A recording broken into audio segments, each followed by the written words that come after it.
রাজধানীর উত্তরা দিয়াবাড়ি এলাকায় milestone college ক্যাম্পাসের একটি ভবনে বাংলাদেশ বিমান বাহিনীর একটি প্রশিক্ষণ বিমান বিধ্বস্তের ঘটনায় এখন পর্যন্ত ১৯ জনের মরদেহ উদ্ধার করা হয়েছে।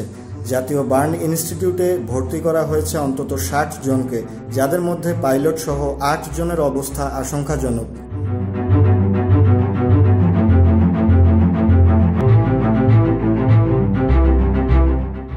হতাহতের সংখ্যা আরও বাড়তে পারে বলে ধারণা করছে কর্তৃপক্ষ। ফায়ার সার্ভিস ও সিভিল ডিফেন্স অধিদপ্তরের মহাপরিচালক ব্রিগেডিয়ার জেনারেল মোহাম্মদ জাহেদ কামাল বিষয়টি নিশ্চিত করেছেন। প্রত্যক্ষদর্শীরা জানান, বিমানটি প্রথমে কলেজ ক্যাম্পাসের একটি ভবনে ধাক্কা খায়, পরে এটি প্রাথমিক বিদ্যালয়ের দিক গিয়ে বিধ্বস্ত হয়। ফায়ার সার্ভিসের সহকারী পরিচালক তালহা বিন জামিন জানান, উদ্ধারে অন্তত ৬টি অ্যাম্বুলেন্স কাজ করছে। ঘটনাস্থলে ৮টি ইউনিটের ফায়ার সার্ভিস ও ২ প্লাটুন বিজিবি মোতায়েন রয়েছে।